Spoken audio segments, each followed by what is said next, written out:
handout on its way around, hopefully to make it a bit more interactive. I'm James. I'm currently F1 at Pinderfields on colorectal surgery for my sins, unfortunately. And yeah, I'm going to talk to you today about probably the aspect side of gastro. Of course, ideally this would be me first and then Anne, but I'm going to concentrate on the history aspect. So again, the purpose of this session is quite OSCE directed, so I'm not going to cover all the sort of syllabus core aims and objectives and things. We're going to go over some of the general presentations of the GI history you might get, and try and get you guys thinking sort of for finals. And by that I mean providing some good differentials, and not just differentials, suggesting investigations, management, and not just doing all those things, but doing them in a systematic and presenting them well under pressure, and try and give you a bit more of a structure to help you think under pressure as well. So it's late January. When are you guys? When is it this year? Early April. Okay. Late April. Okay, cool. So don't get panicked by anything today. If anything, some of it should give you some confidence. Some of it you'll think I need to go away and work on it. That's fine. There's plenty of time. So I don't know if you've really had much advice about the OSCE itself. Just a few sort of quick tips before we go into stuff. Different to previous years, you'll be expected to give some differentials. When you're practicing, always try and provide through some investigations, management, and not just in one station. You might be expected to do several of these. So that, you need to work on not just taking history. You then need to do all the follow through from it, and that's quite important to practice. Don't just practice necessarily individual things. They won't tell you to move on, so if it's a multi-task station, a 12-minute station, and there's several things, including take a history and then explain to the patient what you think it is, what you think investigations you should have. They won't tell you to move on. So again, when you're practicing, make sure time management, you're practicing time management. This is something that was ground into us quite a lot and was really good and makes you think. Present your differentials, investigations and categories. So always trying to make your differentials system-based, so cardiac, respiratory, infective, and then at least you can think in your head on the spot, right, am I missing anything from that? No, okay. Same with investigations. Different people do different things.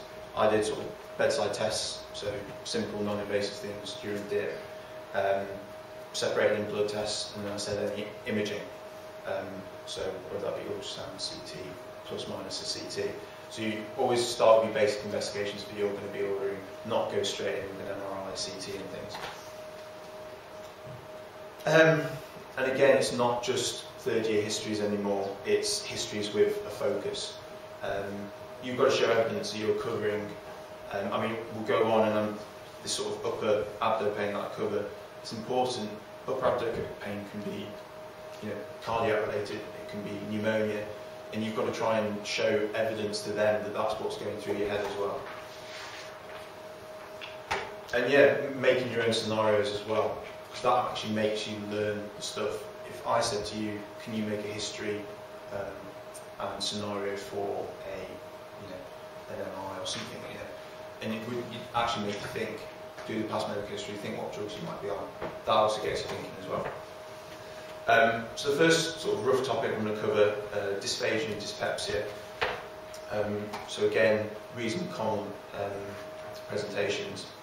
I was going to try and get you to suggest some. But again, try and separate them. So starting from the top, common things, tonsillitis, have a look in the back of the throat, that might be causing some dysphagia. Epiglottitis, obviously, you guys have done PEDS last year. That's sort of, again, a red flag thing to rule out. I've separated into outside esophagus, in the wall, and not on the inner wall. Okay. Again, that just helps you to think. So what could be pushing on it? Could be a goiter, hypothyroid, and other causes of goiter. Increased size, left atrium, Also lymph glands as well, which might be benign or more serious causes. All disorders, stroke, up to 50% of people who have a stroke have a problem with their swallowing. Obviously, someone with a stroke isn't going to present with just dysphagia, but when you're working as F1 especially, it's important to remember that all people who have stroke should have their swallow assessed through risk of aspiration. Myasthenia gravis, again, that's probably more of an MCQ point. Remember that it's the fatigue of them swallowing, so they'll start having a meal, they'll be fine, and their throat and swallowing will get tired throughout the meal. Things such as achalasia, I don't know if any of you have anyone not come across it, but heard of it at all?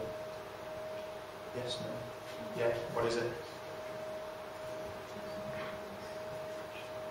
Take a stab. It's basically abnormal failure of sort of relaxation of the lower esophageal sphincter. So on the barrier swallow, you'll see a tapering. Similar to esophageal spasms, if you look up for the slideshow, just type in esophageal spasm, barrier swallow, and you'll see a sort of characteristic corkscrew appearance as well. And obviously you're always worried about more malignant causes. Dyspepsia, again, really common thing to present with. Try and know a bit about H. pylori and want to do the urea breath test and things. GORD, pelvic ulcer disease, gastritis, esophagitis, GI bleed. And even if it's epigastric, always any abdo pain, people always say try and upper abdo pain, rule out pancreatitis. So on your bloods, you want to be doing a lipase and an amylase as well. That is pretty much anything upper abdo. So that again shows you just thinking. So on your LFTs, say LFTs and amylase and lipase. Okay. And obviously other causes. So malignancy, pericarditis, myocarditis, pneumonia. Anyone know just randomly, anyone know the ECG characteristic finding for pericarditis? Might be a random thing to put in. Okay, STL saddle shape. Yeah, fantastic. I'm sorry, I haven't got a picture. But that's perfect. A little bit more though. Most of this diffuse. All the leads, yeah, exactly. Because even if it was slightly saddle shaped, if you only saw it in the lateral leads or the anterior leads, you'd have to have a higher level of suspicion that it was more in an ischemic episode. Whereas if it's across the leads, and depending obviously on the clinical history and things. But again, that's just one of those random OSCE things. So what sort of key questions would you want to ask in this sort of history? If someone presented with swallowing difficulties and dyspepsia. If it's progressive. Yeah, by progressive you mean? Getting worse over time and consistent, because then you'd be more concerned about unrelated. Yeah, okay. And how would they, or how would you get them to say that it's progressive getting worse? What are they likely to say? They start having difficulty with water and then solid. Is that right? Or is that the other way around? I suspect the other way around. Yeah. Okay. Yeah, it'll be solids first and then liquids. Yeah. But yeah, they'll probably voice that to you. But that's it's a really good question to ask. Anything else? Yeah. If you're concerned, someone comes in with swallowing difficulties in your OSCE, make sure at the end, if not earlier, you ask, what's your appetite like? It might affect their appetite because they can't swallow, but what's their appetite like? Are they actually losing their appetite because they're swallowing? Or they just lost their appetite? Weight loss, okay? Any symptoms of anemia, in case a malignancy is bleeding out, melena possibly. Always screen for these, big red flag symptoms. Anything else? Associated symptoms? Yeah. So if it's tonsillitis, they're going to tell you that they're feeling unwell. Yeah. It hurts. Sure. If it's dyspepsia, they've probably got heartburn. Yeah. Okay. And obviously, in your OSCE, if someone says, "Oh, I'll come in, with some heartburn," you're going to make sure they haven't got ischemic heart disease, any other risk factors, diabetes and things. Again, it's just showing that this will just come in practice that okay, they've come in with what seems like a GI history, but I've got to rule out more serious things. Okay. I can't remember what I put down, so yeah, exactly. And dyspepsia. So, you know, if it's an ulcer, if it's bleeding, ask about the bowels, and in any GI history, you know, I don't need to lecture you guys on how to take a GI history, but I always do a quick, right, top end, any abdo pain, bottom end, what's your normal bowel habit, colour, frequency, consistency, and then, you know, at least you've covered all your bases. So, has anyone come across the alarm symptoms? At all, or heard of it? So this is sort of for people who should get an OGD within 2 weeks, or an urgent fast track OGD. I'm trying to remember. Anemia, loss of appetite, loss of weight, anorexia, so loss of appetite, melena.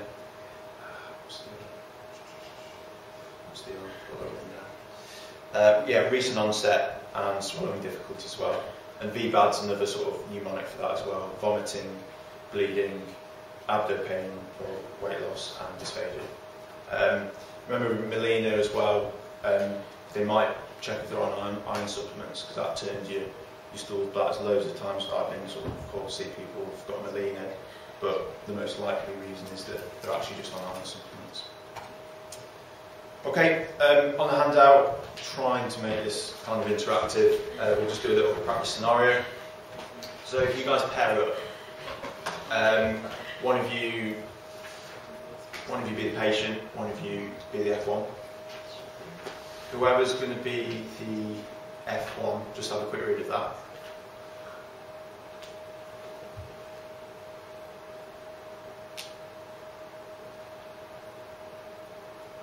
Okay. And F1's close your eyes. Actor, have a quick read.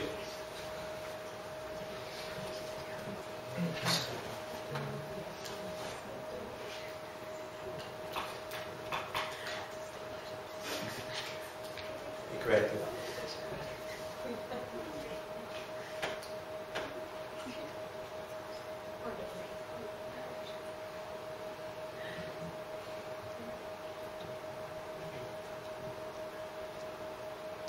Okay, and then, let's not be too long on this. 4 minutes. Ready? Steady? Go.